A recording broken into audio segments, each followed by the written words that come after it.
उसकी सास वहाँ आती है।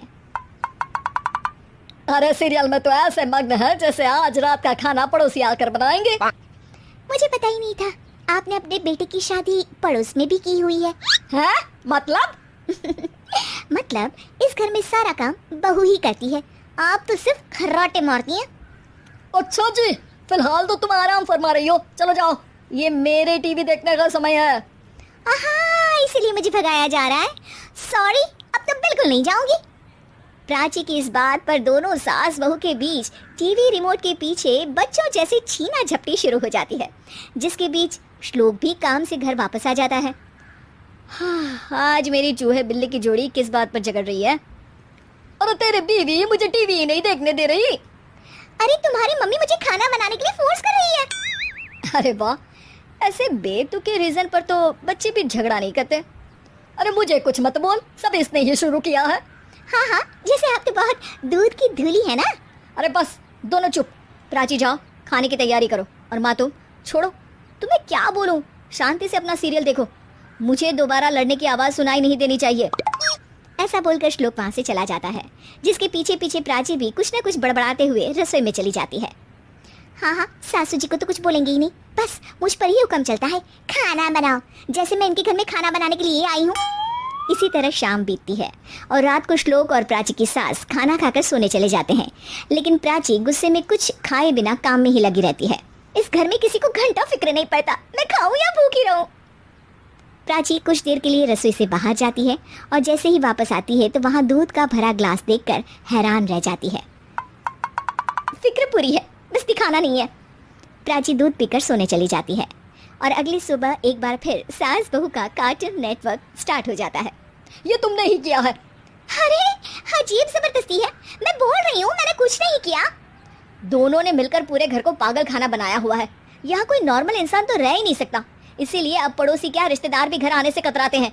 और सुन बेटे, तू भी चंगा, तेरी माँ भी चंगी, तेरी बीवी भी चंगी, रिश्तेदार। हाँ जी, आपको नहीं पता क्या, गंगाधर ही शक्तिमान है, रिश्तेदार ही। हाँ, बस समझ गया। कभी जानवरों जैसे लड़ेंगी तो कभी जुगलबंदी करेंगी। भाई मैं आप दोनों के बीच में नहीं फंसना चाहता। सास बहू की इस मन मौजी जोड़ी से परेशान होकर श्लोक अपना सिर खुजलाता वहाँ से चला जाता है। चलो अब मैं भी कीर्तन में जा रही हूँ। इस पर जैसे ही सास कमरे में अपना पर्स लेने जाती है तो वहाँ नाश्ते की प्लेट रखी देख मुस्कुराने लगती है और नाश्ता करके घर से बाहर निकलते हुए कुछ पैसे टेबल पर रख जाती है, जिसके कुछ देर बाद सिलेंडर वाला घर आता है। ओ मुरी मैया, मैं सिलेंडर के बारे में तो बिल्कुल भूल ही गई थी। घर खर्च के सारे पैसे भी मम्मी के पास है और श्लोक से बोला तो उल्टा 4 बात सुनाएंगे। प्राची ये सोच ही रही होती है कि अचानक उसका चेहरा चमक उठता है और वो घर में आकर इधर उधर देखने लगती है।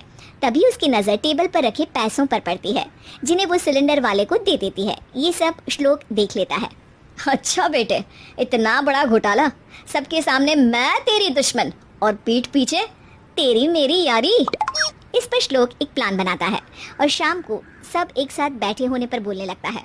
माँ, तुम दोनों की बहुत लड़ाई होती है, इसलिए मैं सोच रहा हूँ कि प्राची को उसके घर छोड़ाऊँ, इससे वो भी खुश रहेगी और तुम भी। अचानक श्लोक की ये बात सुनकर सास बहू शौक से उसकी तरफ देखती हैं। अरे ऐसे कैसे घर छोड़ाओगे, मुझे कहीं नहीं जाना। अरे तुमने बोला नहीं पर मैंने सुन लिया, तुम्हें मम्मी के साथ रहना अच्छा नहीं लगता, मुझे पता है। अरे वो अरे, जब बहू खुद कुछ काम बोले तो वो तुझे सुनता नहीं, और अब जो इसने बोला ही नहीं वो तू समझ गया। जब उसे नहीं जाना तो फिर जबरदस्ती क्यों कर रहा है? अच्छा, फिर आपको मौसी के घर छोड़ाता हूँ। बस अब आप दोनों एक घर में एक छत के नीचे नहीं रह सकती। मैं इस टॉम एंड जेरी की जोड़ी को और नहीं झेल सकता। है? ऐसे कैसे नहीं रह सकते? तुम्हें इतनी दिक्कत है तो तुम्हारा बोरिया बिस्तर पैक कर देती हूँ, लेकिन मम्मी जी कहीं नहीं जाएंगी। बिल्कुल यही सुनना था मुझे। अगर दोनों में इतना ही प्यार है फिर हर वक्त ये लड़ाई का नाटक क्यों करती हो? देखा मैंने कैसे माँ किचन में दूध रखती है और तुम उनके लिए कमरे में नाश्ता रखती हो, और कैसे वो पहले ही तुम्हारी दिक्कत समझकर घर में पैसे रखकर बाहर जाती है। अरे भाई, इतना ड्रामा तो डेली सोप में भी नहीं होता जितना तुम दोनों ने इस घर में फैलाया हुआ है। तू हमें टॉम एंड जेरी बोलता है ना, तो याद कर वो दोनों भी एक दूसरे को बाहर वालों की बुरी नज़र से बचाने के लिए हमेशा सबके सामने लड़ते थे, लेकिन अकेले में दिक्कत के समय मदद भी तो करते थे। बस हमारा रिश्ता भी कुछ ऐसा ही है। और वैसे भी अगर सास बहू में तू मैं नहीं होती तो दुनिया वालों को कहानियाँ कैसे मिलेंगी?